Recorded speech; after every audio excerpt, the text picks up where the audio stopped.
ცუდი ამბავი რეჟიმისთვის ამჯერად სტრასბურგიდან ევროპარლამენტი მორიგი კრიტიკული რეზოლუციის მისაღებად ემზადება ოლიგარქის და მისი გარემოცვის სანქცირების მოთხოვნით. ივანიშვილის, კობახიძის, პაპუაშვილის, კალაძის და რეჟიმის სხვა წარმომადგენლების წინააღმდეგ ნაბიჯებს ევროპარლამენტის ყველაზე დიდი და გავლენიანი ჯგუფი ითხოვს. იპიპის რეზოლუციის პროექტი საქართველოს ერთადერთ ლეგიტიმურ წარმომადგენლად სალომე ზურაბიშვილს აცხადებს და ახალ არჩევნებს ითხოვს. Როგორი იქნება საბოლოო ტექსტი, ეს 2 დღეში გახდება ცნობილი, როდესაც პოლიტიკური ჯგუფები საერთო რეზოლუციას წარადგენენ. თამარ ნუცუბიძე გაეცნო ევროპის სახალხო პარტიის ჯგუფის ტექსტს, რომელიც ჯერ ოფიციალურად არ გამოქვეყნებულა. თამარ, იპიპის გავლენიდან გამომდინარე, მოლოდინია, რომ მათი ტექსტიდან ძირითადი ჩანაწერები და მოწოდებები გაჩნდება საბოლოო რეზოლუციაში. გითხარი მეტი ამ დოკუმენტის შესახებ. დავიწყებ იმით, რომ თავად იპიპიმ თავისივე დოკუმენტის დრაფტში გუშინ გვიან საღამოს შეიტანა ცვლილებები და 16 პუნქტიანი დოკუმენტი ახლა 22 პუნქტს მოიცავს. იპიპიმ უფრო დაწვრილებით და უფრო მოცულობითად ისაუბრა თავისი რეზოლუციის დრაფტში ყველა იმ მოვლენაზე, რაც საქართველოშია. როგორც აღნიშნეთ, ეს არის მხოლოდ ერთი პოლიტიკური ჯგუფის რეზოლუციის დოკუმენტი და კენჭისყრაზე 13-ში სტრასბურგში გავა ერთიანი ვარიანტი, ანუ სხვა პოლიტიკური ჯგუფებიც მოამზადებენ თავის ვარიანტს, რის შემდეგაც უკვე მომხსენებლები და თანამომხსენებლები შეიკრიბებიან, გაივლიან ტექსტებს და შეჯერდებიან და რაც ამ სხვადასხვა პოლიტიკური ჯგუფების ტექსტებში იქნება საერთო, ერთ საერთო დოკუმენტში მოუყრიან თავს. რაც შეეხება დოკუმენტს, რომელიც მე მომაწოდეს და რომელიც მე ვნახე, ტრადიციულად პირველი ნაწილი შედგება შეფასებიდან და შეფასებიდან გამომდინარე მეორე ნაწილი უკვე არის რეკომენდაციები ევროპის კავშირის აღმასრულებელი ორგანოების მიმართ.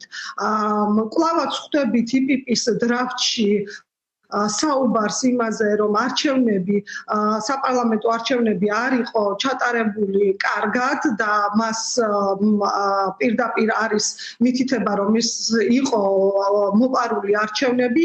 გამომდინარე აქედან იპიპი თulis, რომ უახლოეს თვეებში უნდა დაინიშნოს ახალი საპარლამენტო არჩევნები ყველა კანონმდებლობის და ყველა იმ მოწოდების და რეკომენდაციის მიხედვით, რაც გასცა ეუთომ და ოდირმა.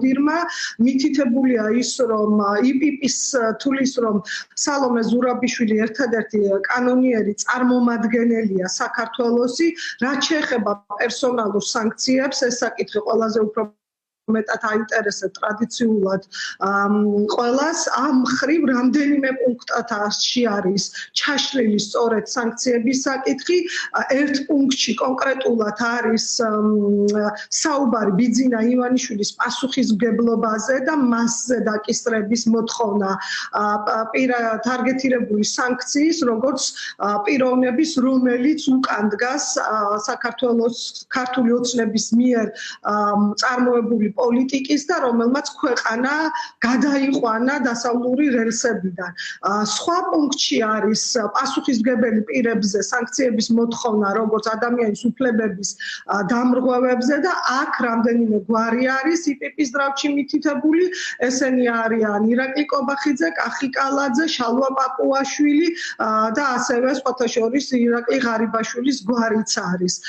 გარდა ამისა, საუბარი არის იმაზეც, რომ 120 მილიონი ევრო, რომელიც განაცხადა ევროკომისიამ, რომ იქნება მიმართული სამოქალაქო სექტორის და მედიისთვის, რაც შეიძლება მალე იყოს გამოთხოვილი და სწორედ ამ მიზნებისთვის გადამისამართებული და ყველასთვის საინტერესო არის, იქნება თუ არა ჩაწერილი ბზია ამაღლობელის ჩვენი კოლეგის გვარი, იპიპის დრაფტში მისი გვარი არის აღნიშნული.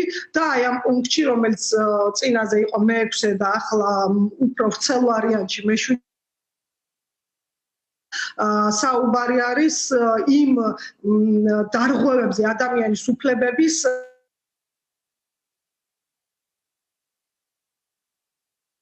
ევროპარლამენტი კატეგორიულად გმობს 2024 წლის 28 ნოემბრის შემდეგ საქართველოს მმართველი რეჟიმის მიერ სასტიკ ძალადობასა და რეპრესიებს მშვიდობიანი მომიტინგეების წინააღმდეგ.